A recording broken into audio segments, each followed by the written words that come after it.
লালবাগের কেল্লা ঢাকা শহরের এক ঐতিহাসিক মুঘল স্থাপনা। সংক্ষেপে কিন্তু পরিষ্কারভাবে বলছি, লালবাগের কেল্লা মুঘল আমলের একটি অসম্পূর্ণ দুর্গ।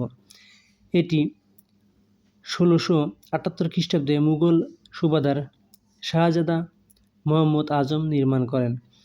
স্থাপনা পুরান ঢাকা বুড়িগঙ্গা নদীর তীরের কাছে।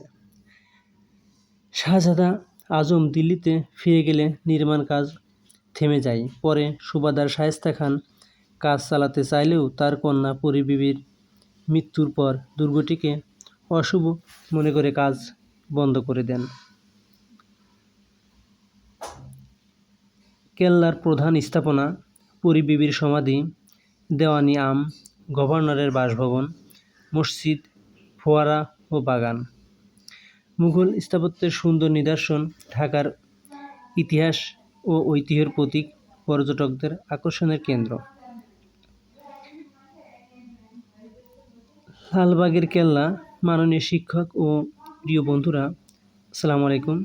আজ আমি আপনাদের সামনে ঢাকা শহরের এক ঐতিহাসিক নিদর্শন লালবাগের কেল্লা সম্পর্কে কিছু কথা বলবো। লালবাগের কেল্লা পুরান ঢাকায় অবস্থিত একটি মুঘল আমলের দুর্গ। 1678 খ্রিস্টাব্দে মুঘল সম্রাট আওরঙ্গজেবের পুত্র শাহজাদা মোহাম্মদ আজম এই কেল্লার নির্মাণ কাজ শুরু করেন। এই কেল্লার ভিতরে কয়েকটি গুরুত্বপূর্ণ স্থাপনা রয়েছে। এর মধ্যে পরী বিবির সমাধি। খুবই সুন্দর এই লালবাগের কেল্লা। বর্তমানে এর মধ্যে সব জায়গায় প্রায় সুন্দরভাবে ফুল পরিকল্পনাভাবে বা পরিকল্পিতভাবে লাগানো হয়েছে ফুল গাছগুলো। এর মাঝে দুইটা বিল্ডিং দেখেন, এপাশে মসজিদ। খুবই সুন্দর এরিয়া। ফুল গাছগুলো বিকালে আসলে আপনি দেখতে পাবেন খুবই সুন্দরভাবে ফুটে উঠেছে। প্রতিদিন বহু দূর দূরান্ত থেকে বা আশপাশ থেকে এখানে এনজয় করার জন্য লোকজন, মানুষ সবাই আসে। খুবই সুন্দর একটি স্থান।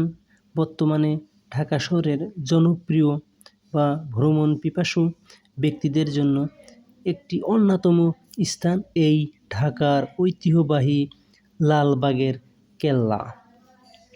আজকে আমরাও সবাই এখানে ঘুরতে গিয়েছিলাম। খুবই সুন্দর। দেখেন সুন্দরভাবে রাস্তা তৈরি করা হয়েছে, একদম পরিকল্পিতভাবে, একটু আঁকাবাঁকা নেই। খুবই সুন্দর। লালবাগের কেল্লারটা শুধু দেখতেই ভালো নয়, এটা ঘিরে অনেক রহস্য রয়েছে। লালবাগের কেল্লায় আছে সুড়ঙ্গ, যে সুড়ঙ্গ দিয়ে ঢুকে আজও কেউ বের হতে পারেনি। এই সুড়ঙ্গ নিয়ে খুবই রহস্য। কেউ কেউ বলেন এই সুড়ঙ্গ দিয়ে ভারতে চলে যাওয়া যায়, আবার কেউ কেউ বলেন এই সুড়ঙ্গ দিয়ে বুড়িগঙ্গা নদীর তীরে ওঠা যায় বা বুড়িগঙ্গা নদীতে যাওয়া যায়। অনেকেই কৌতূহলবশত বা বলে থাকে যদি যুদ্ধে হেরে যায়, এই জন্য এই সুড়ঙ্গ তৈরি করা হয়েছিল, যাতে এই সুড়ঙ্গ দিয়ে সবাই পালিয়ে যেতে পারে। আবার কেউ কেউ বলেন এর সৌন্দর্যের প্রতীক বা অন্য কোনো কিছু দেখা বা কোনো কিছু সন্ধান করার জন্য বা বিপদের সঙ্গী হিসাবে বা বিপদের মুহূর্তে আত্মসম্মান বাঁচানোর এবং নিজের প্রাণ বাঁচানোর জন্য এই সুড়ঙ্গ তৈরি করা হয়েছিল। খুবই সুন্দর। দেখেন ফুল গাছগুলা খুবই সুন্দর দেখা যাচ্ছে। লালবাগের কেল্লা, এটা ঢাকার লালবাগে অবস্থিত। আপনারা দূর দূরান্ত থেকে যারা আসেন তারা গুলিস্তান নেমে অল্প কিছু পথ 15 থেকে 20 টাকা লেগুনা থেকে ভাড়া নেবে, অথবা রিকশায় 50 টাকা নেবে, আপনারা যেতে পারেন। দেখেন সুন্দর, মানুষ সবাই এসেছে লালবাগের কেল্লায় ঘুরতে। কত আনন্দ করে, ছেলে মেয়ে সবাই আসে এখানে ঘুরতে। খুবই সুন্দর এই লালবাগের কেল্লা। ঢাকা শহরে ঐতিহ্যবাহী স্থানের মধ্যে লালবাগের কেল্লা অন্যতমর মধ্যেও অন্যতম। এর মাঝে দুইটা বিল্ডিং আছে, খুবই সুন্দর।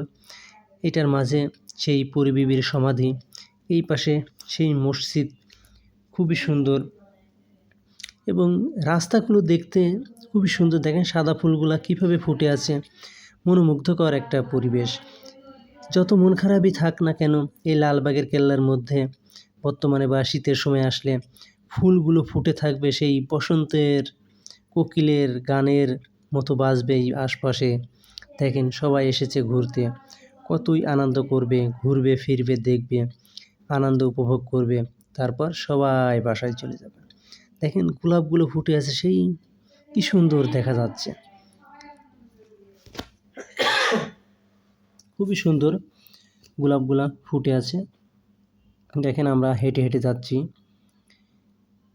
সেই লালবাগের কেল্লার পাশ দিয়ে। কেল্লার ভিতরে আমরা ঢুকেছি। এই কেল্লাটা যদি আপনি ঘুরতে চান তাহলে আপনাকে কিছু সময় হাতে করে আসতে হবে, মিনিমাম 3 থেকে 4 ঘন্টা না ঘুরলে আপনি সব জায়গায় ঘুরতে পারবেন না।